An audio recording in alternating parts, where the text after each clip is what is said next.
Aujourd'hui, je veux te parler d'une chose que peut transformer ta vie.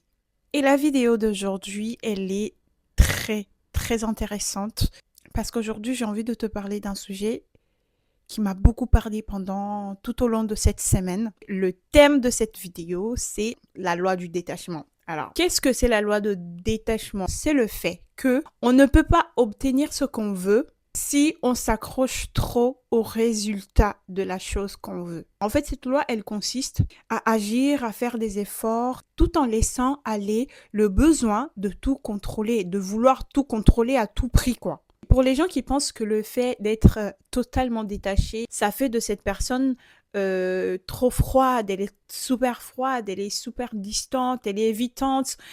Non, le détachement, ça n'a rien à voir avec la froideur ou le fait que la personne est évitant. Non, ce n'est pas l'indifférence, ce n'est pas le manque d'amour. Être détaché, être totalement détaché, c'est mettre ta confiance en Dieu, dans le plan qu'il a pour toi, plutôt que dans ce que tu peux contrôler toi-même. Je pense que le détachement, c'est lié à la foi. Seigneur, je te fais confiance. Seigneur, je te fais confiance. Des fois, on dit quand on prie, Seigneur, je te fais confiance. Mais en fait, non. Si tu n'es pas capable de te détacher de certaines choses, tu n'es pas capable de faire confiance à Dieu. Non, c'est faux. Maintenant, je vais vous expliquer avec des exemples. Moi, je ne sais pas dessiner. Je ne sais pas dessiner. Donc, voyez quand même. Comprenez-moi, je suis votre petite sœur. Je suis votre petite sœur. Alors, je vais essayer de faire une petite feuille. Une petite feuille. Voilà. Et ici, dessiner ma petite feuille. D'accord, vous voyez ici. Des petites fourmis. Comme ça, ils sont plusieurs. On regarde le monde animal. Toutes ces fourmis qui sont là, toutes ces fourmis qui entourent cette petite feuille, sont toutes là en train de se battre. Elles sont là en train de se battre pour avoir une feuille. Elles sont là toutes, elles courent pour une seule réserve. Celle-ci, elle dit, c'est ma nourriture. Elle dit, non, c'est ma nourriture à moi. Tu vas pas prendre ma feuille. Non, c'est moi qui a trouvé ici. C'est ma feuille à moi. Je rentrais dans le personnage. Et voyez-vous que dans leur monde à eux, dans leur monde, c'est normal se battre pour une feuille. C'est tout à fait normal. Ils sont dans leur droit de se battre pour une petite feuille. C'est tout à fait normal parce que elles ont toujours appris ça à se battre en fait. C'est l'instinct animal. C'est l'instinct animal. Elles sont tous là en train de se battre. Pour eux, c'est normal. Elles sont là en train de pleurer pour une seule feuille. Elles sont là en train de se bagarrer pour une seule feuille. Pendant qu'ici, je vais faire de ce côté-là parce que là, j'arrive pas trop à bouger. Juste ici, il y a des forêts. Il y a des arbres. Il y a beaucoup de plantes. Il y a beaucoup de fleurs. Il y a beaucoup des feuilles qui tombent par terre. En tant qu'humain, en tant qu'homme comme moi et toi, tu observes ça là. Tu observes tout ça là. Tu observes tout ça là. Tu dis, mais c'est ridicule. Elles sont hyper bêtes. Mais pourquoi elles se battent pour ça? Et pourtant, souvent, nous faisons la même chose dans la vie. Nous nous accrochons à des choses, mais si petites, mais des choses petites, des choses très petites. Nous nous accrochons à des amours qui ne correspondent pas, à des mariages qui nous limitent, à des relations qui nous limitent. Tu t'accroches à une personne qui t'aime pas. Tu vas t'accrocher à une personne qui t'aime pas. Tu vas t'accrocher à un mariage, à une relation qui va te limiter. Des fois, tellement on est des fourmis qu'on n'est pas habitué à des grandes choses. On limite même notre destinée, on limite même notre futur, on limite même notre grandeur parce qu'on n'est pas habitué à des grandes choses. On ne connaît pas le schéma des grandes choses, le schéma de la réussite. On ne connaît pas ça. Mais tellement certaines personnes, elles sont habituées avec un minimum. Un minimum. Et vu que tu ne connais pas autre chose, tu t'attaches à cette petite chose. Et ce petit attachement devient ton univers entier. Devient tout ton univers. Alors que Dieu, dans son plan, il t'offre des océans, des forêts, de milieux et de milieux de possibilités. Alors que l'univers est à la portée de main. Mais tu restes limité à quelques feuilles. Pourquoi le détachement est important scientifiquement et émotionnellement? Sur le plan neurologique, quand tu es attaché à quelque chose, ton cerveau sature en stress et en cortisol.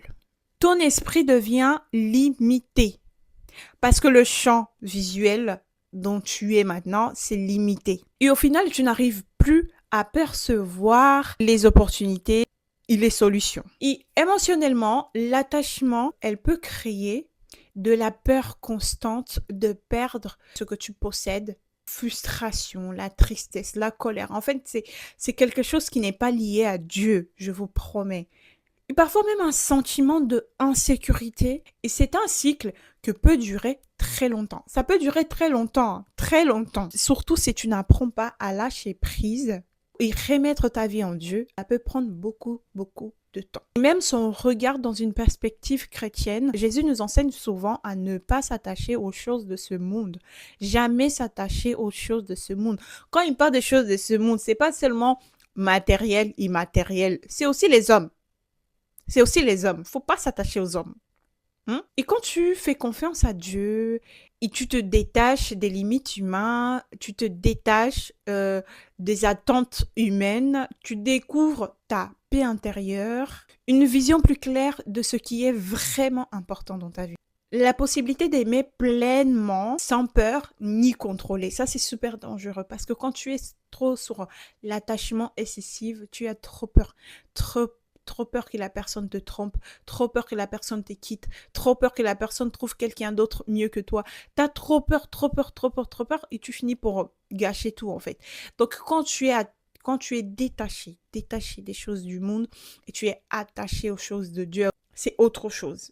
Tu n'as plus peur de perdre quelqu'un parce que tu es sûr que toutes les personnes qui sont avec toi, ils ne sont pas là pour être là, en fait. Il y a toujours un pourquoi dans les choses de Dieu. Il y a toujours un pourquoi dans les choses de Dieu. Mais si tu restes attaché à des petites choses, à ce que te fait souffrir, à ce que te limite, tu vas passer à côté de l'infini qu'il a préparé pour toi. Tu vas passer à côté de la belle chose, de la grande chose qu'il a préparée pour toi. Avant la fin de la vidéo, je vais te poser 2 simples questions. Ici, la réponse est oui. C'est le moment de pratiquer le détachement. Alors, la première question que je te poserai, c'est est-ce que tu crois que ton bonheur dépend de cette personne qui est peut-être ton copain, ton mari, ta famille, peu importe, une personne proche de toi que tu aimes de tout ton cœur, est-ce que ton bonheur dépend de cette personne ou de cette chose, une voiture, une maison, de l'argent, voilà. Oui ou non? Est-ce que tu restes dans ce travail, dans cette relation amoureuse, dans ce mariage, dans cette amitié, dans cette situation par peur ou par confort? Et rappelle-toi de quelque chose. Le détachement, ce n'est pas perdre quelque chose, ce n'est pas perdre la voiture que tu as. Ça veut dire quoi, Rebecca? Je vais vendre ma voiture à ça? Non. Le détachement, c'est pas perdre quelque chose, c'est gagner. Gagner ta paix intérieure. C'est gagner une vision claire du futur. C'est gagner la capacité de vivre dans la foi. C'est vivre dans l'amour et dans l'abondance. Dans l'abondance. Et voilà cette vidéo que j'ai adoré de faire. On est arrivé à la fin de cette vidéo. Et n'hésitez pas à partager, à liker et à vous abonner dans mes réseaux sociaux que je vous mets juste ici. Merci beaucoup. Que Dieu vous bénisse encore et encore et profondément. Je vous fais plein de bisous, plein de bisous. Et n'hésitez pas à pratiquer l'art du détachement. C'est une art, hein.